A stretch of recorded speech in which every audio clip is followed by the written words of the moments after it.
Hey there, can everyone see my screen? Yeah. Awesome. All right, so I think we're set to get started. All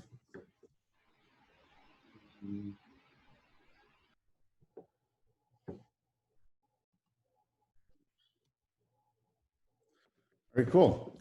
So first off, big thanks to Sutton for inviting us here today. And also a really big thank you to all of you for taking the time out of your busy schedules to listen to us. So I'm Andre Bodner. I'm the founder of Artifact Digital. And today I've also got Paige Ring here. She's our agency director. Hey, everyone.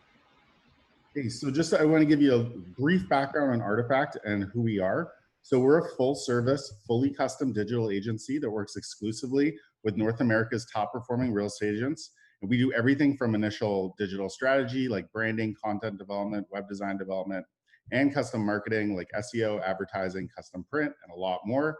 And for more than 50 years, we've been helping North America's top real estate agents build their online presence and get ahead of their competition. So today we're going to be talking about how to differentiate yourself online, specifically what that means, why you should do it, and how to get started. We're also going to go through a whole bunch of examples to sort of emphasize the importance of being different and how to engage with your target audience as part of building on that difference. And of course, I'm going to plan for no interruptions on our end, but I'm sure everyone can appreciate we're all working from home right now for the most part. So if you run into anything like Paige's cat meowing, then just bear with us. If you have any questions, feel free to type them in the chat. And we're probably going to be speaking for around 35, 40 minutes or so. That'll give us maybe 10, 15 minutes at the end for questions that come up. So let's get into it. So real estate marketing means a lot of things to a lot of different people. But to me, great real estate marketing means being different. And it means highlighting those differences to the right people at the right times. And that's important because you want to get your business in front of the people that you actually want to work with. And your marketing is exactly how you're going to do that. But as an agent and as a salesperson, why should that really matter to you right now? Well, it should matter because you're a marketer.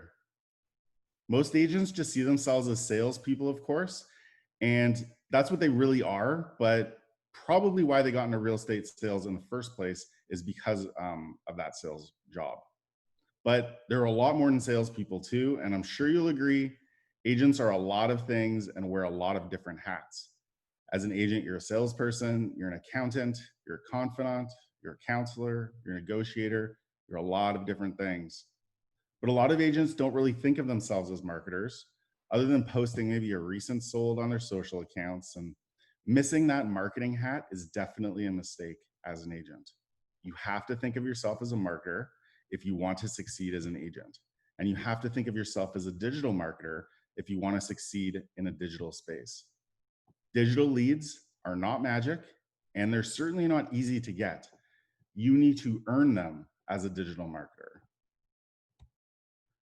But as a marketer and as an agent, you're probably not that unique. I'm sorry, but you're probably not. You're probably doing a lot of the same things that other agents are doing. Most agents market themselves the exact same way, with the exact same services and the exact same offerings. But to succeed and to get ahead of your competition and to work with who you actually want to work with, you have to do something different. Otherwise, you're going to look like this, right? This right here is just living up to the stereotype that all agents are the same. And of course, they're not. We all know that they're not. Well, these people might be, but as a consumer who happens to see this, there's really no difference between any of these agents for me. I'm just as likely to choose Lynn because I like her name better, or I'm just as likely to choose Jimmy because I think the color green is cool. Now, I'm sure that all these agents are different in some subtle and probably in some larger ways. But looking here, I can't see any of that. Nothing stands out here. Nothing is different. Me, I'm a consumer, but I'm also a person. And I have different wants, and I have different needs, and I have different feelings. And none of this is capitalizing on that to actually get, to earn, and to keep my business. But by separating yourself and showcasing what makes you different as an agent, you certainly can do just that. So let's build on that thought and dive into why you should actually be different and how highlighting those differences can help you get more business and it can also help you get better clients. So, how does it benefit you? Well, for starters, it separates you from everyone, of course. Depending on what market you're in, there may be 25,000 plus agents that are in some sort of way your competition. And if they all use the same signs, like in my previous example, and you have a custom sign created for you for your specific audience that resonates with them, you're absolutely going to stand out in that crowded space. You'll also be building a real brand, a brand that's specific to you and a brand that's specific to your audience. It's going to be authentic. You're going to build real and true authenticity and trust with your audience. And you can make them love your brand and love you even before they've ever met you. You're going to appeal to a specific target audience. And that's important because as an agent, you don't want to work with everyone, or at least you shouldn't. Not everyone's a good fit for everyone, of course. And I'm sure everyone here has had at least a couple bad clients that they wish they never took on, right? You can build a brand and a business that's different and that targets the actual clients you want to work with. And lastly, you'll actually get the type of business you want. It's totally true and totally possible. If you want to work with 70-plus-year-olds that are downsizing, you can totally do that. If you want to work with younger first-time homebuyers, you can do that too. If you want to work with luxury sellers in a high-end area, you can absolutely do that as well. When you work with the people you want, ultimately, you get happier clients because you can anticipate their needs better and you can provide a much better and much more specific service to them. And by showcasing what makes you different, you can use that difference to appeal to whoever you want and ultimately get the types of leads and the type of business that you want. So we know that we should be different. And we know as an agent, we can build better, more specific business that way. So how do you get started doing it? So step one is know your audience. And you need to know who you're marketing to, of course. You need to learn as much as you can about who your target audience is. And I mean, you'll want to ask basic questions like, how old are they? Where do they live? How much money do they make? What's their family demographic? But you should also dig a bit deeper too, because it'll help you refine it more. What do they do on a Friday night? What do they do on a Sunday morning? You should learn as much as you can and be as specific as you can. To be successful and stand out online, you need to know who you're marketing to so that you can fine tune every single thing that you do. So let's briefly touch on target audience here. To me, your target audience is always who you work with right now, who you want to work with in the future, and also who you don't want to work with. So you can easily look at, who you've worked with before, but you should also think about where you want your business to go and who you want to attract. And that's your future audience. Of course, it's equally important to know who you don't want to attract. Most agents that I talk to will say everyone's in my target audience. That might be true for some, but most agents have people that they don't want to work with, even if that's discounters, renters, or even more specific than that. Like I said, we've all had a few bad clients, and determining who our target audience is and who it isn't can help prevent them by isolating what made them bad and targeting our marketing away from them, which we can absolutely do. Step two, what's your thing? What's your unique value proposition? What actually makes you different? Obviously, to be different, you need to know what makes you different. If you can't think of anything right now, it's something you should absolutely work towards being able to identify that, even if it's something new that you want to do.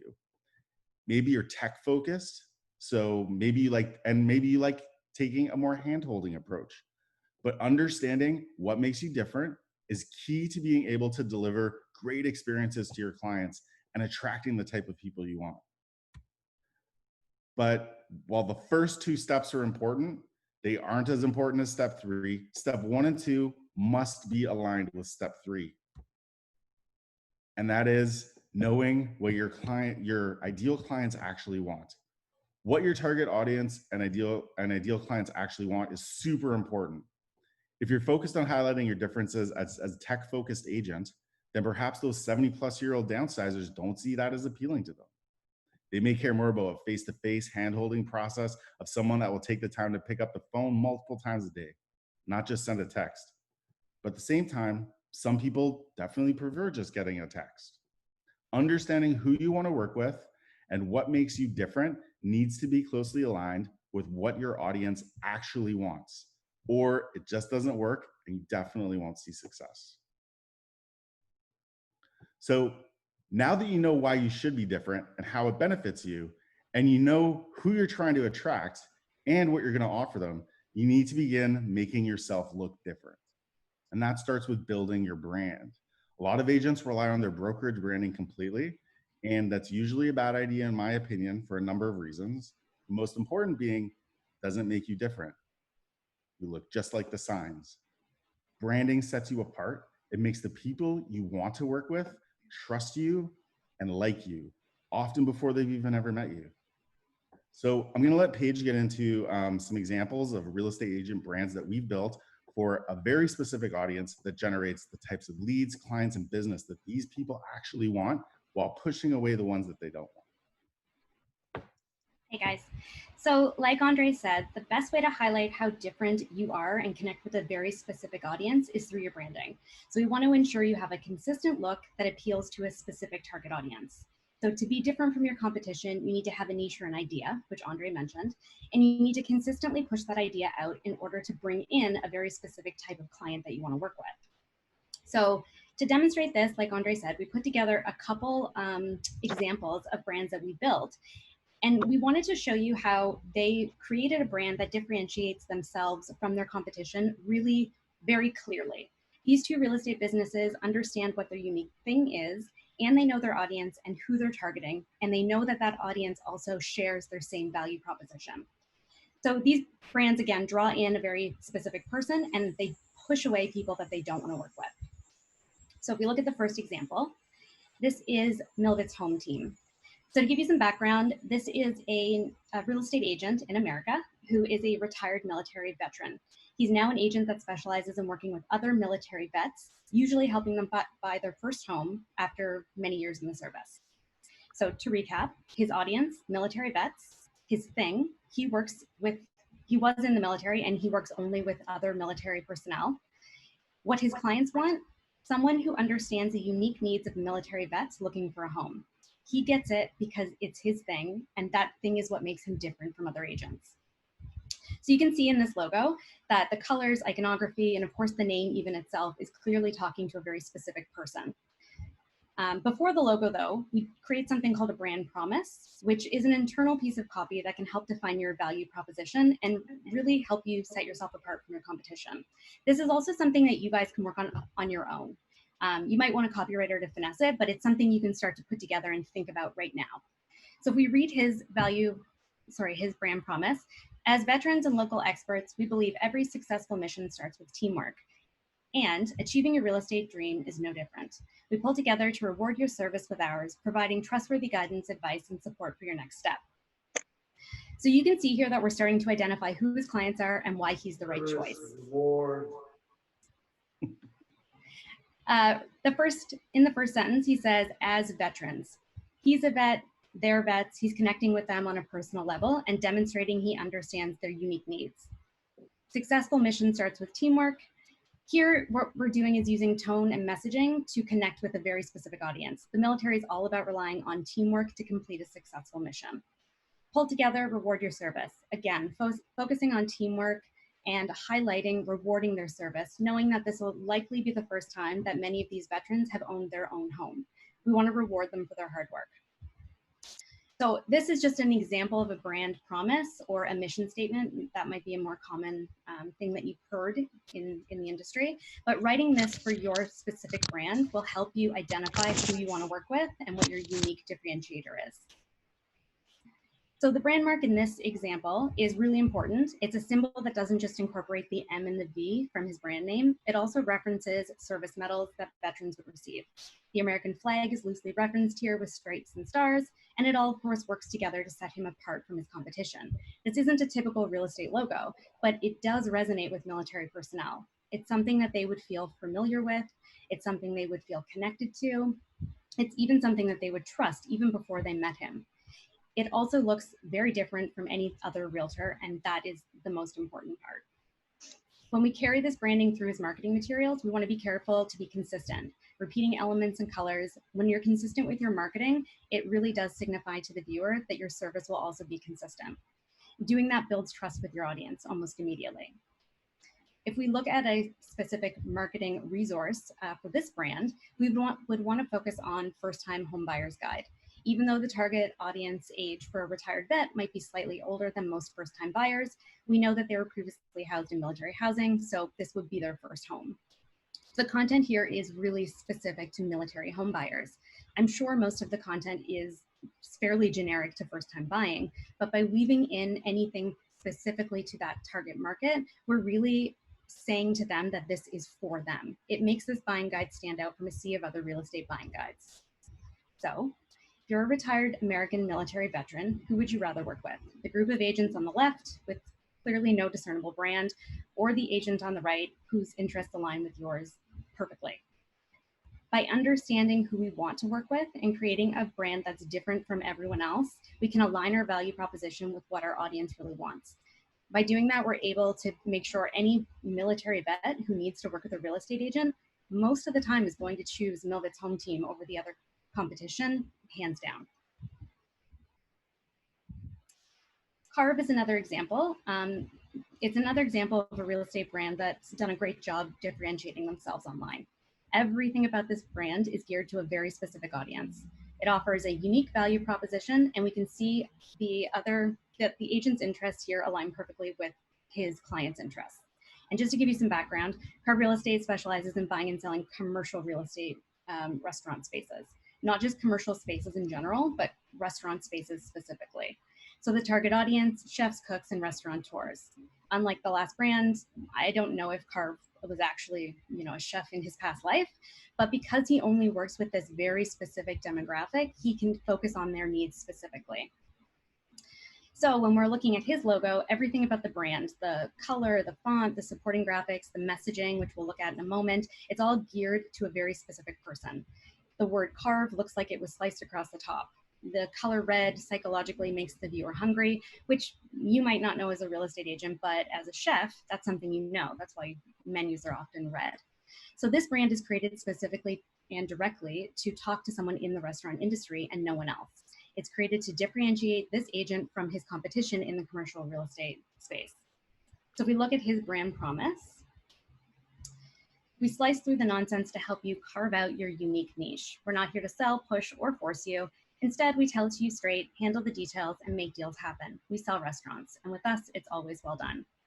And again, here, if we look at the language, slice through, we could have said cut, of course, but we're using slice because it's more chef-focused. Using industry terminology helps to connect with a very specific person.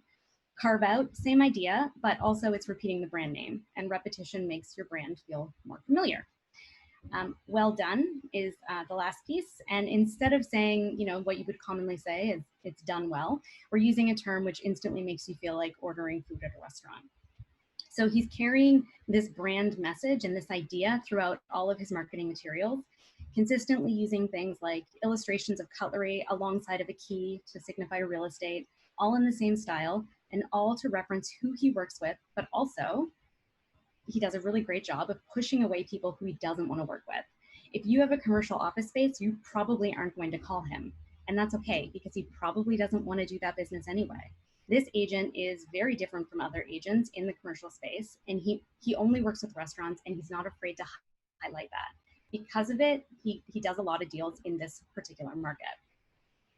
The website for him, he uses all of these techniques, illustrations, messaging, to draw in a very specific person and convince them that Carve is the brand they should work with if they're looking to buy or sell restaurant space. Listings are even showing prices in square foot in a way to resemble a menu board. Every detail, all of the language, all of the design elements work together to announce who he is, who he wants to work with, and who he doesn't want to work with, and why you should choose him. It's all leaning in very, very hard to his unique differentiator. And that makes him appealing to a restaurant demographic. So, as a restaurateur, who would you choose? There's really no question here that you are going to choose the person whose values align with yours. The agent that stands out here is obviously Carve. If you're in the restaurant industry, that's who you're going to work with if you need to work with a real estate agent. I know these two examples are really obvious. You might be thinking that you don't have anything that's like that specific that you do differently. You might even think that your unique thing is that you really care about your clients, and that is something I hear a lot. But all agents really should care about their clients. So it's not really what's different about you. I do guarantee, though, if you ask yourself some of those questions that Andre laid out at the beginning of the presentation, there is something different about your business. There's something different about how you run it, who you want to work with, and what you both value that you can really capitalize on. So you've identified your audience and what you're providing them, and you've separated yourself from your competitors. So you're done, right? That's it. Just sit back, relax, let those highly qualified military vet and commercial restaurant leads roll on in. But that's wrong. You're not done. And this isn't the end. This is where the actual work comes in. And this is where you need to plan out how you're going to get your highly targeted brand in front of your highly targeted audience. And unless you're Kevin Costner, just because you built it, it doesn't mean anyone's going to show up. And it doesn't mean they're going to convert right away. But that's just because they don't know about you yet. They don't know you exist. Once they know you and they know you're serving their specific needs, wants, and desires, they're going to convert. Trust me, they will. But until then, you need to get your brand and business in front of as many people within your audience as you possibly can. And to do that, you're going to need to put on that marketing hat that I told you about earlier on. Because remember, you're a marketer. And marketing is how you're going to get your brand and business in front of the people that you need to. It's how people are going to learn about you, how they're going to trust you, how they're going to believe in you, why they're going to want you, and eventually how they're going to convert into clients and want to work with you. And maybe even be excited about working with you because you've addressed their specific needs so well. So like I said, great real estate marketing is all about being different, but it's also about having a good marketing mix that doesn't rely on one platform or one lead source. It's about casting a really wide net in the places that your audience is.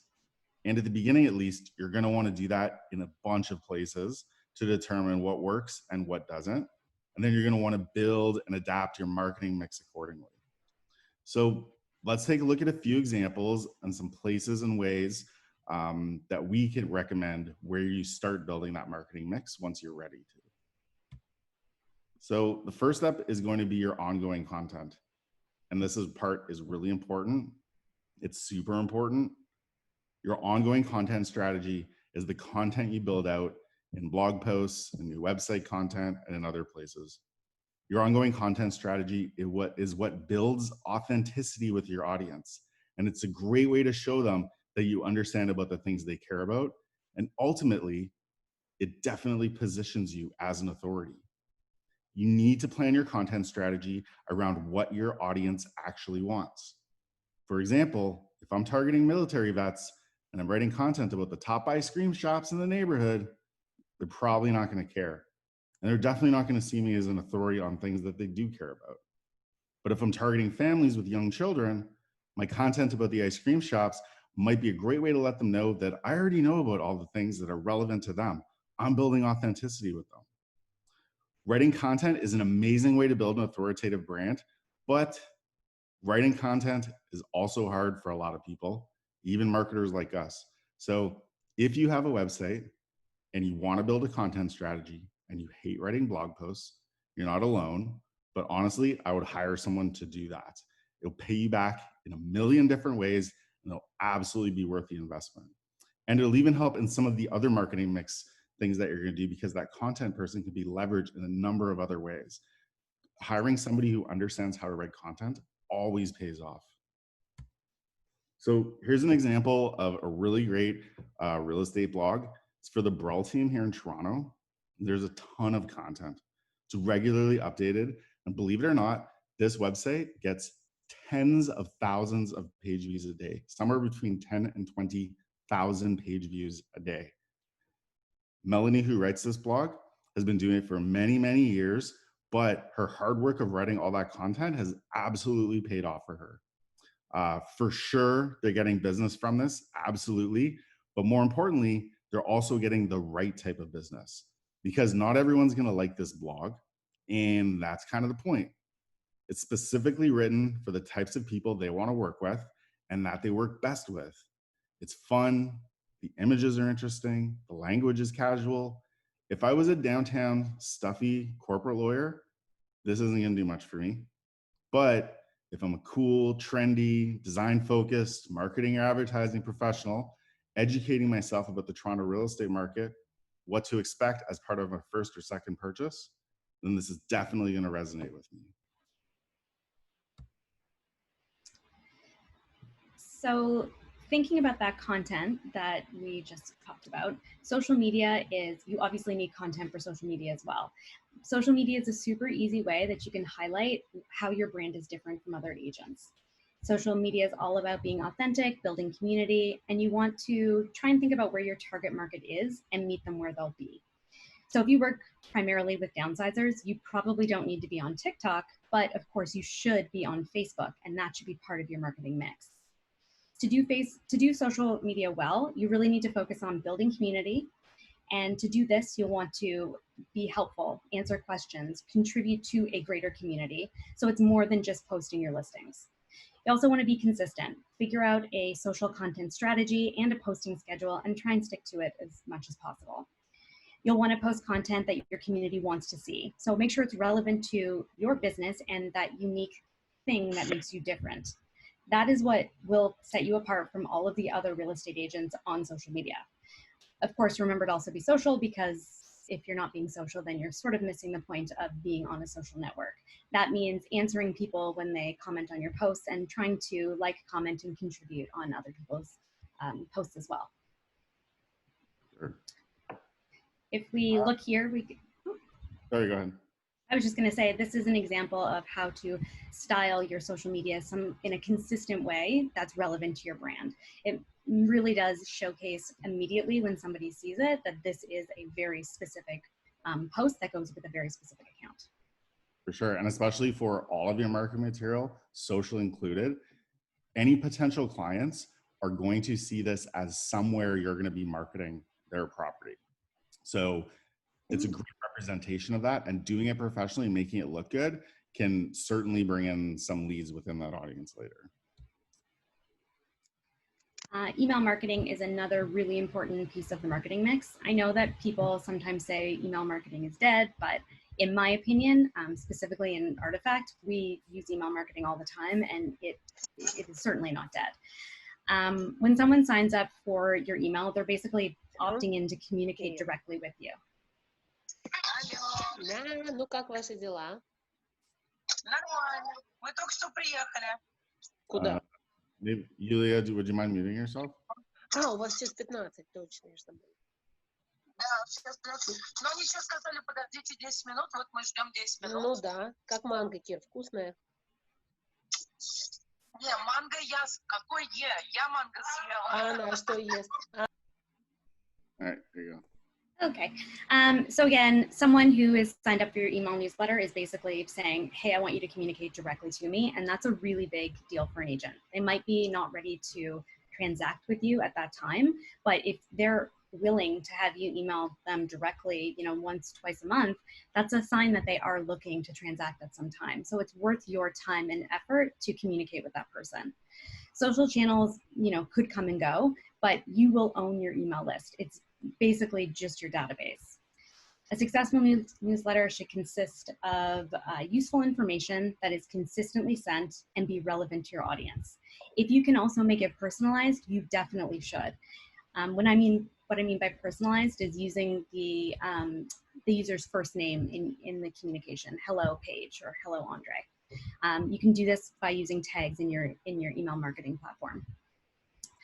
Email marketing is also a great place to showcase that you're uniquely different. It can be more casual. It can include relevant content to your community, something that they want to hear that might not be 100% real estate focused, but of course, again, still related to that thing that you both value. Just make sure it's useful and relevant to your audience, and they will stay subscribed. So one other thing I want to talk about was building resources. And building resources for your clients is a really awesome way to show people that you know what you're talking about by providing something of value that really resonates with them, that highlights your brand and helps them out with information that they both need and want. It could be a buyer's guide, seller's guide, a recent sold guide, or really anything else you could think of that would resonate with your audience.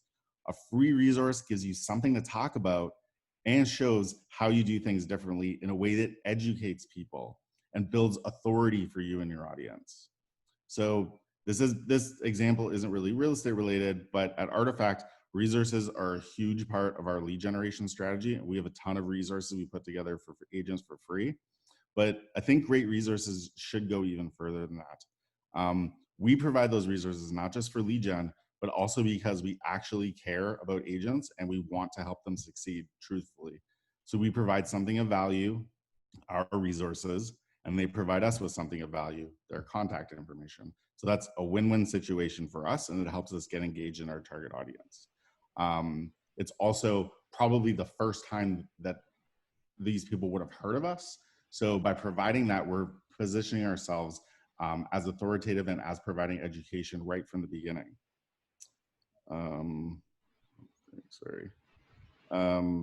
So just remember that when you plan out your resources though, don't just make it something really generic that's perhaps provided by your brokerage, or if it is, maybe consider redesigning it, because it should be something that highlights you and highlights your differences in a way that really, really speaks to that audience.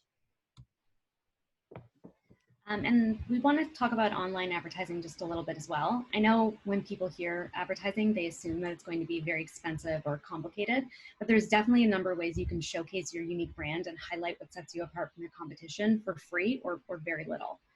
Facebook ad boosting is one of the ways. It's very cost effective, and it allows you to segment out who you want to see your content. You can set up the audience right on Facebook and basically signify to them the demographic of people you want to see your actual content. You would want to boost your listings and your blog posts so that your audience can clearly see them. You don't need everyone to see that content necessarily, but we do want to make sure that the people that you truly want to work with do get to see it. You'll want to push out your website content. So Andre talked about how important content generation is, and this is exactly why you're generating all of that content. You need things to push out on your marketing channels. So you want to push it out on multiple channels, and you want to push it out multiple times. So if you write a blog post or you have a listing, don't just post it once. You can post it multiple times. Just vary the time slots that you're posting in.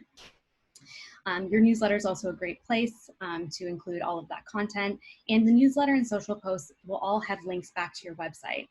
So these are both ways to advertise your brand online, and you'll be pushing your audience to also come and visit your website where you have a plethora of information about what makes you different. You'll also want to be sure to push your audience to sign up for the newsletter. We have a ton of people in our database that get our newsletter, and we have a great open rate, and it's because we're trying to provide content that is useful to them. But it is an online advertising tool. It's something that's being sent to their inbox. So you'll definitely want to push them to sign up for your email list so that you can keep marketing to them in the future. Let them know what they're going to get when they sign up. So basically content that they're interested in and want to read. And again, if we're showcasing these online ads to people in a specific demographic, it's advertising that they want to see and engage with. For sure. And one of the other really important things about online advertising is that when you create your audience, you can create the exact type of audience that is the exact type of target audience that you want to market to anyways. So you can get your content and your social posts directly in front of the people that you've built all of this for. So that's pretty powerful. And once you get people to your website, you should also consider doing retargeting. Retargeting is an awesome and really powerful part of your marketing mix. So if you don't know what it is, here's how it works. Someone visits your website and a tracking cookie gets installed in their browser. Then you can show them ads on a ton of other websites based on if they've converted on your website or not. It sounds a bit creepy, but it's highly, highly effective. And ideally, these are really targeted and really strategic campaigns. Like, for example, seller ads for people that visited a seller-based page, or buyer ads for people that visited a buying-based page. Also, they just seem impressive. Most people have no idea how this actually works. And when they see ad on websites they go to, like the Toronto Star or CNN or whatever, they actually think you're taking up advertising space they're paying for it. They're usually quite impressed, and they'll often tell you, wow, I see you everywhere online. It's quite impressive to consumers. And by doing that, that means that the audience that you want to attract, who has already found your brand, can continue to be reminded of your brand, so that when they do want to sell or buy a home in the future, they'll remember you, and they'll remember your brand, and they'll remember your business. See, powerful, right? By being different and highlighting those differences across everything that you do absolutely generates the type of business you want, period, for sure, every time. So hopefully today we've shown you that you can absolutely build a brand and a business that identifies and works with the type of people you actually want to work with. And I can assure you that it's absolutely worth it. You'll be happier, your clients will be happier, and you will definitely make more money as well.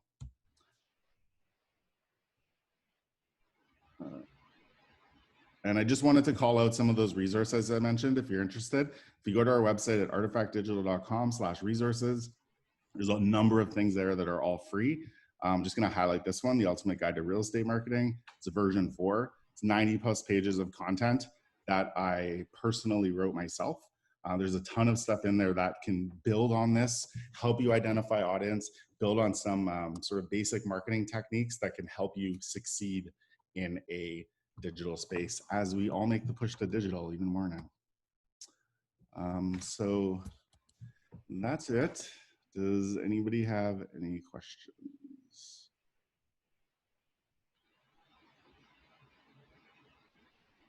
No, no questions? Just for anybody that does want PDP points, you do have to hit the hour. So I would suggest if you have any questions, you ask Andre now. Yeah, we can just sit here in awkward silence for 20 minutes. Or... Brooke, you must have a question.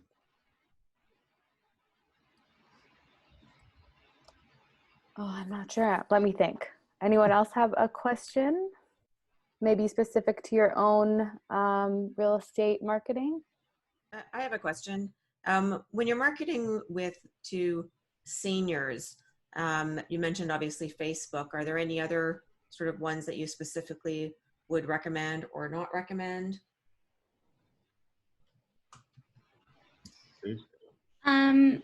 As far as social channels go, probably there's not any other specific channel that I would think would be relevant. But what I would say, if you're trying to reach seniors, we also need to think about you're probably talking to their children in some cases as well. Specifically if they're, you know, at the end of, you know, maybe not moving out of their family home and maybe into like a facility. So if you're speaking about that demographic, I think you need to be thinking of talking to their parents, and they would probably be on social media.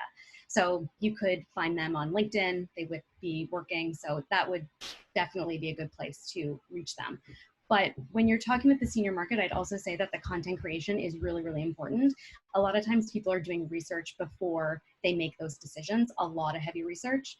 If I'm, you know, the child of a parent who needs help with that, I'm the one doing that research. So I'm searching for an agent who understands the unique needs of somebody in a senior situation, especially now with the coronavirus, you know, rules and regulations. I want to make sure that it's being done safely. So if you're creating blog content and, you know, suggesting to people to sign up to your newsletter to get that content directly in their inbox, that's a great way to online advertise to that demographic.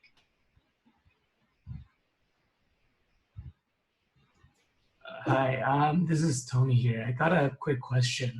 So I know we talked about a lot of the positive side of marketing, but have you guys encountered any like the negative, what's a bad example of, you know, having bad marketing that have negative effects on you?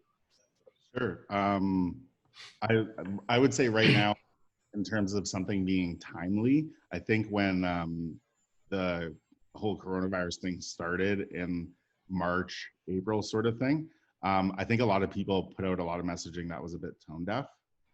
Like I literally saw on Twitter, I think some guy like on the end of March posting like, it's spring, it's a great time to sell your home. And I was just like, oh man, that's like so totally tone deaf. So I think that definitely comes across wrong. The other thing too is that, in my opinion, in real estate marketing, whatever is the hardest thing to do is usually what's the right thing to do. Meaning that, like I said, writing all that content is a lot of work, but absolutely worth it. Even with email marketing, like there's a lot of services that provide sort of an automated approach where you know the company will just sort of fill in information and send it out. And again, it's just not very specific. It's not very strategic. Even some of those print things, like I do know that agents do see success with that stuff, but there is like print stuff that just goes out and it's just super generic.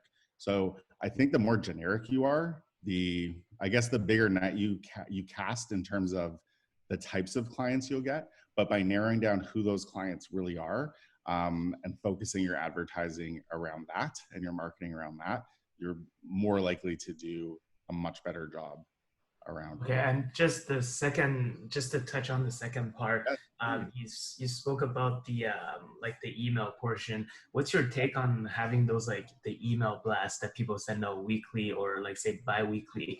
Do you think those are sometimes a good way to market, or those are kind of outdated now? Yeah, I think email marketing is an awesome way to get your information out in front of people, but you need to make sure that those people understand what they're going to get and want to get that. So if you just have like a list of like 5,000 people, I don't know, I just send something out randomly every week, you should be sort of fine tuning that list and at least looking at who's opening them, who's not, and kind of fine tuning that a bit so that you get the content that people are actually opening to the right people, or building more specificity into your list. Like for example, if you do a campaign and try to get people who want to sign up for sold prices or something like that, that's like a really good way to to fine tune that list a little bit more and make sure that those people are actually getting information they want. Okay, thank you. And do you have any like the email blast app that you really prefer yourself, or it really depends? Yeah, like an application. Yeah, or like the ones that you guys normally use for sending out ads. Sure. So for email marketing specifically, for most of our clients, they use something like MailChimp or something like that. That's like a pretty effective one. It's free if you have less than 2,000 contacts. For us personally, we use HubSpot, which is really expensive, but in my opinion is like the greatest marketing software on the planet. It does absolutely everything, including a great job at email marketing. Right. So those are usually the two platforms we work in, but we have other clients who use, BombBomb or Constant Contact or pretty much anything. Okay, thank you. You have another question, Tony? Come on, give me a fourth question. We got 15 minutes, man. Let me think. Let's see what else I can touch on here. Anything else you can think of, Paige? I mean, does anyone have a question about their specific unique differentiator? Is there anyone who thinks that they don't have one? I think it would be interesting to hear if somebody thinks that they don't have something about their business that's unique, because I bet we could figure it out in the next 15 minutes. For sure. Is there anyone here who just works with everybody and doesn't care? Or are there people here that, you know, have a very, is there anybody who has a very specific audience like the ones we called out here that you work with and prefer to work with?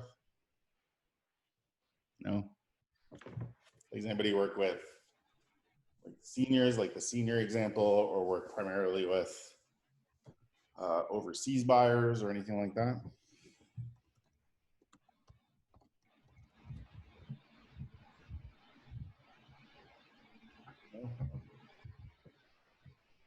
No? You guys want to talk about baseball or something?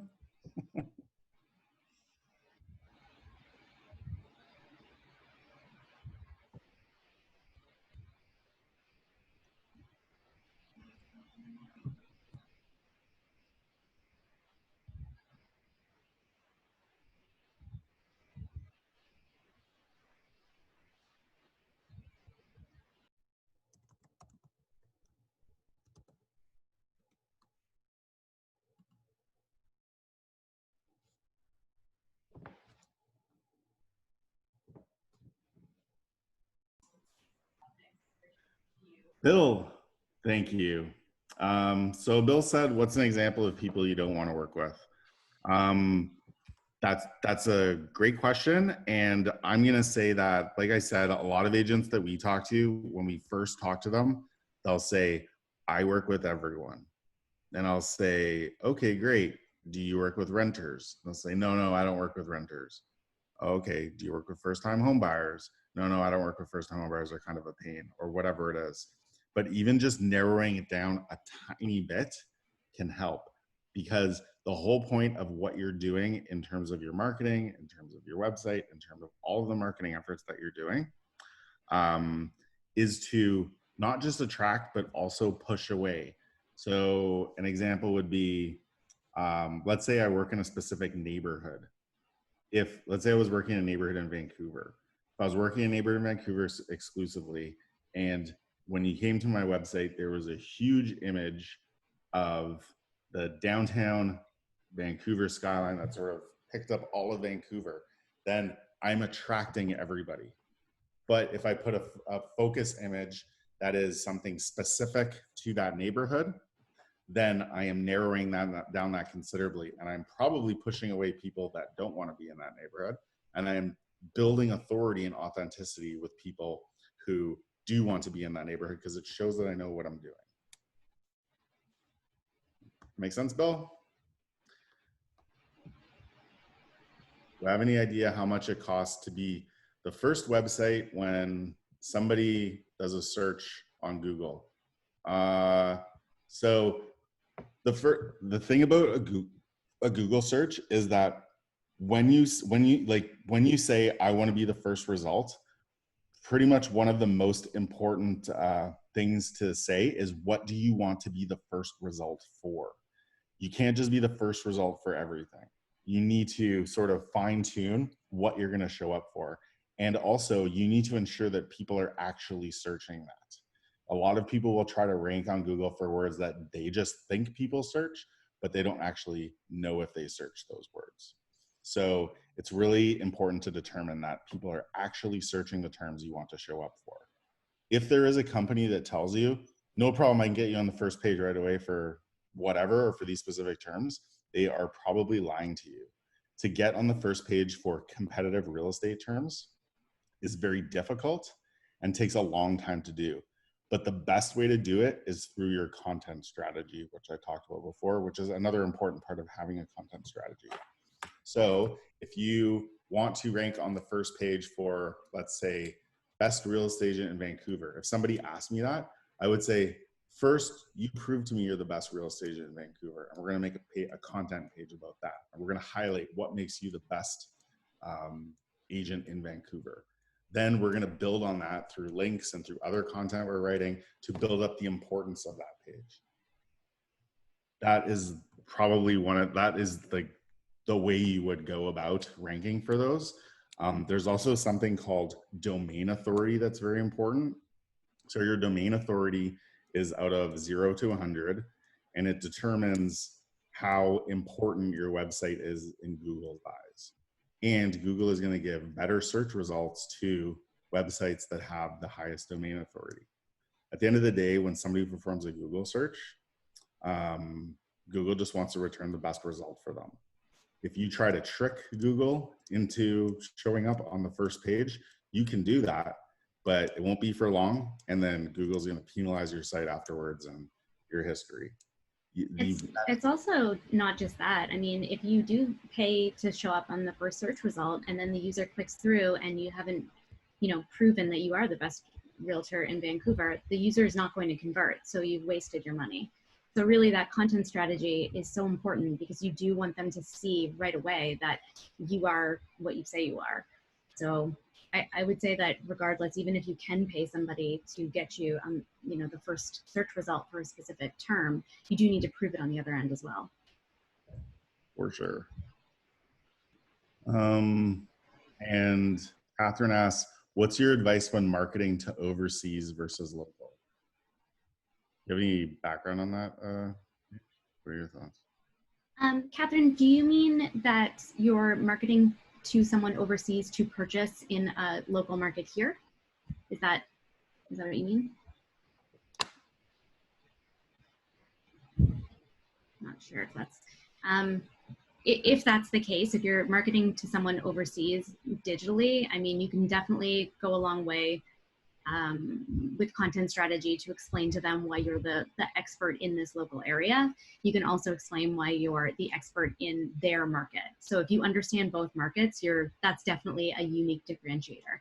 There's a lot of agents here that probably don't understand the specific overseas market that you're marketing to. So proving to them that you understand both is well, first of all, it's great because that's two content strategies that you can have. Showcasing your local knowledge and then showcasing your overseas knowledge. As far as online advertising, I wouldn't say that there's anything specifically different about marketing to anyone overseas, except possibly a language barrier. But then again, if you know that language, then you've sort of overcome that point easily. So I wouldn't think that the actual marketing itself would be a different strategy. It would just be more so, how do you talk to those people and make them understand who you are and why you're the right person to work with? For sure. And I think the other thing too is that a lot of people think that, for example, I work in Vancouver and I want to target buyers who are in China. The websites that exist in China, for example, are much different than the ones that exist here. I think you need to really understand, like, maybe it might be better to actually have a site that is built for that and a site that is built for more North American market. Would you agree, Paige? Yeah, I think if they're purchasing here though, they're probably searching, if they're looking to work with an agent in Canada, then they're probably searching your Canadian site as well. But the strategies that you market to overseas would be, placing your listings in different locations. So July would be one of them, which maybe if you were just dealing with local Canadian markets, you wouldn't necessarily want to post your listing there. So certainly, like, identifying the channels that you think your audience overseas will identify with and notice. I mean, specifically in the example that Andre just said, China versus Canada. In China, there's a lot of different applications, like whether they use, Instagram or Facebook versus WeChat is, it's very different. So I actually don't even know if Facebook is in China. So again, you probably wouldn't want to focus all your advertising dollars there if you're not seeing any ROI on that. For sure. Somebody mentioned, what marketing budget would you suggest? Me personally, I think that as an agent, you should probably put back 25% or 20% of your GCI back into your marketing. Your marketing is really what drives everything that you do. A lot of people, a lot of agents will rely fully on their referral network rather than doing marketing. That's really common. And a lot of agents have a great referral business, but my theory is that the referral business has changed quite a bit. I'm going to say, like, around 15 years ago, maybe, if I was thinking about buying or selling and somebody was like, hey, you should consider using Malcolm. Here's his phone number. I go, cool. I go home and I just call him. But now if I said that and somebody said you should use Malcolm, here's his phone number, I'd go home and Google him before I called him. If what I saw on the other end of that Google search didn't resonate with me, or I didn't see a lot of positive reviews, or I saw something negative, I'm not going to call you. And that means that you have lost business without you even knowing that it happened. So in general, online presence is really important, especially nowadays with the increasing push to digital. It's so important. And definitely digital marketing is where a large percentage of that should go. I mean, I guess I'm a bit biased because of what we do, but we've seen a lot of agents get really good success doing that. So yeah, I'd say like 20%, 25% of whatever you have extra. But a lot of agents do things like advertise in a magazine or something like that, and they pay like $1,000 every quarter or something like that to do that. And if you're not getting anything from that, like as soon as that magazine gets printed, someone sees it, goes in the garbage, that's the end. If you're investing in digital, you can build a strategy that is around for years and years and years to come. And the best part about it is the more effort you put in, the better results you're going to get later, like I showed you with the blog example that I had. Okay, so thank you for asking those questions to bring us to the full hour. I really appreciate that. If you have any other questions, feel free to check out our website and reach out. You can book a call with me there. And I'm happy to talk about your specific issues or your specific questions that you have. So thanks, everyone. Thanks, guys. Bye.